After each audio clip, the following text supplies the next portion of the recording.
Mga kalingap, marami po sa atin ngayon ay nagdaraos ng Holy Week. Humihingi ng tawad sa Panginoon Diyos sa mga nagawa po nating kasalanan. Ngunit sana, wag po nating kakalimutan na anuman po ang mangyari sa ating buhay, ay lagi po nating isaisip na meron pong Panginoon Diyos na handa pong magpatawad sa atin.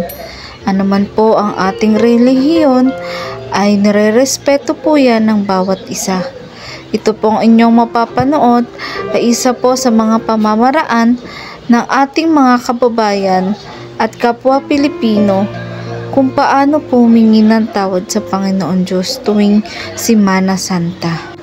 Ngunit marami nga rin po ang nagsasabi, mga kalingap, na hindi naman po natin kailangan saktan ang ating mga sarili para po patawarin tayo ng Panginoon Diyos. Dahil ang Panginoon ay lagi pong andyan para sa atin. Humingi lang po tayo ng tawad at agad-agad niya rin po tayong patatawarin. Kaya nasa sa atin na po yun kung paano po tayo hihingi ng tawad at isasabuhay ang kanyang mga utos, mga kalingap.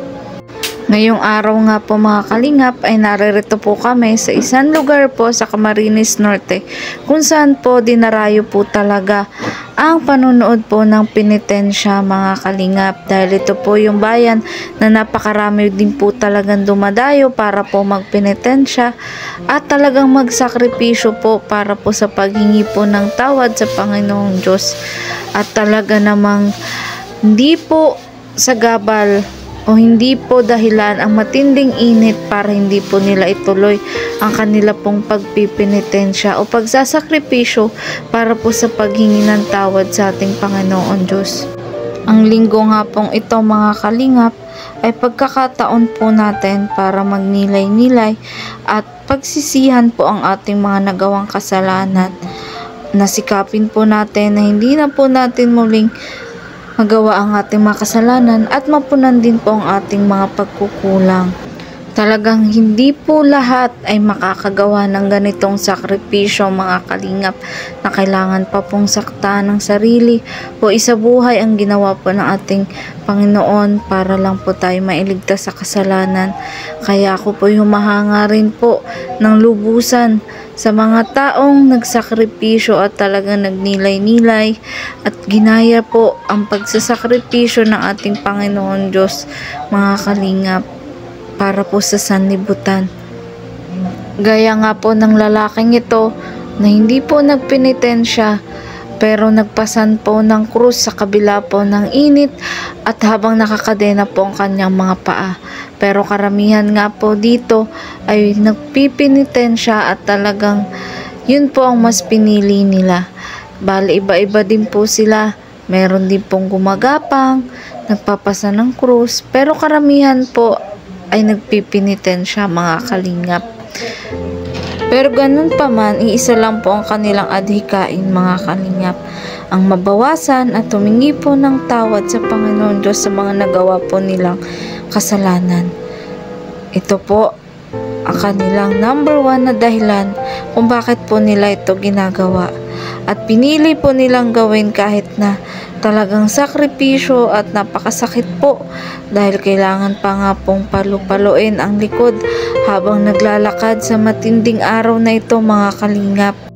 Sana habang pinapanood nyo po ang video na to ay naiisip po natin ang ating mga nagawang kasalanan at humihingi na rin po tayo ng kapatawaran sa ating mga nagawang kasalanan habang hindi pa po huli ang lahat at habang may pagkakataon pa po tayo na humingi po ng tawad at may tuwid po ang ating mga pagkakasala.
nagiinom.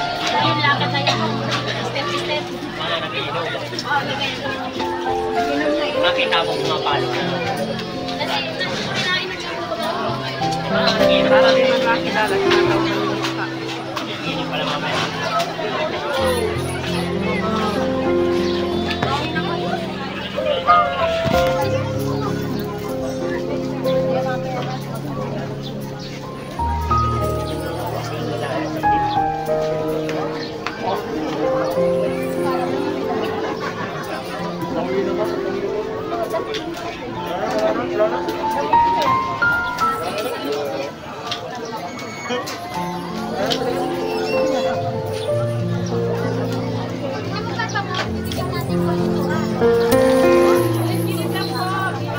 Hanggang sa aming pag-uwi nga po mga kalingap ay marami pa rin po kaming nakasalubong na nagpipinitensya sa gitna po ng napakainit na panahon mga kalingap. Talagang nagsasakripisyo po sila at talagang grabe po ang dedikasyon